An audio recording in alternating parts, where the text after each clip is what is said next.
Bonjour, je vous fais ici une vidéo pour vous expliquer comment compléter le paragraphe petit 2, critères de divisibilité, du paragraphe grand 2, divisibilité, du chapitre division. Donc dans une première partie, on va essayer de voir comment reconnaître si un nombre entier est divisible par 2, par 5 ou par 10. Donc vous le savez sûrement déjà, donc c'est un rappel. Donc si un nombre entier a pour chiffre des unités 0, 2, 4, 6 ou 8, alors ce nombre est divisible par 2, sinon il ne l'est pas. Vous avez tous remarqué que tous les nombres qui sont dans la table de 2 se terminent par 0, 2, 4, 6 ou 8. Maintenant, les nombres divisibles par 5. Si un nombre entier a pour chiffre des unités 0 ou 5, alors ce nombre est divisible par 5, sinon il ne l'est pas. Donc là aussi, je suis sûre que vous avez tous remarqué que les nombres qui sont dans la table de 5 se terminent par 0 ou par 5. Maintenant, les nombres divisibles par 10. Si un nombre entier a pour chiffre des unités 0, alors ce nombre est divisible par 10, sinon il ne l'est pas. Donc vous savez tous que tous les nombres qui sont dans la table de 10 se terminent par 0. Maintenant, on va donner 6 exemples. 138. Alors, je vous dis qu'il est divisible par 2. En fait, pour savoir s'il est divisible par 2, il faut regarder quel est son chiffre des unités. Et si son chiffre des unités c'est 8, du coup, ce nombre est divisible par 2.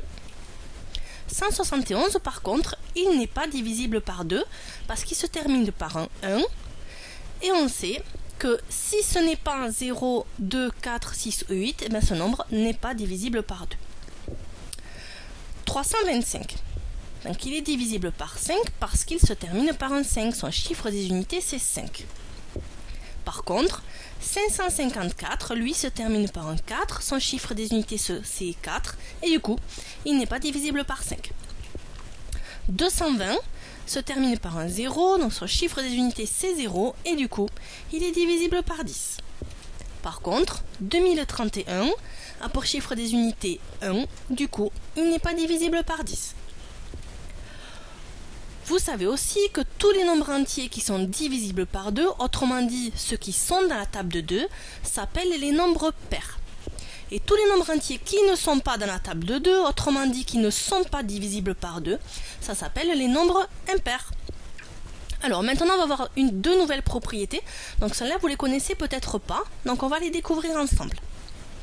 Si la somme des chiffres d'un nombre entier est divisible par 3, alors ce nombre est divisible par 3, sinon il ne l'est pas. Si la somme des chiffres d'un nombre entier est divisible par 9, alors ce nombre est divisible par 9, sinon il ne l'est pas. Donc c'est la même technique que pour les deux. On va regarder sur deux exemples comment l'appliquer.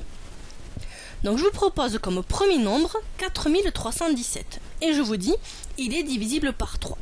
Donc on va essayer de comprendre comment j'ai fait pour affirmer que ce nombre est divisible par 3. Donc ce qu'on fait, c'est qu'on calcule la somme des chiffres. Donc 4317, il est écrit avec le chiffre 4, le chiffre 3, le chiffre 1, le chiffre 7. Donc on additionne les 4 chiffres, on trouve 15. Et comme 15, il est divisible par 3, donc 15, il est dans la table de 3. Eh bien, je peux affirmer que 4317 est aussi dans la table de 3. Il est divisible par 3. On va le faire sur un autre exemple. 913. Alors, je vous affirme qu'il n'est pas divisible par 3. On va essayer de comprendre pourquoi. Donc, on calcule la somme des chiffres. Donc, 9 plus 1 plus 3. On trouve 13. Et comme 13 n'est pas dans la table de 3, on a 12, on a 15, mais 13, il n'y est pas. Donc, ça veut dire que 13 n'est pas divisible par 3. Et du coup, 913 n'est pas non plus divisible par 3.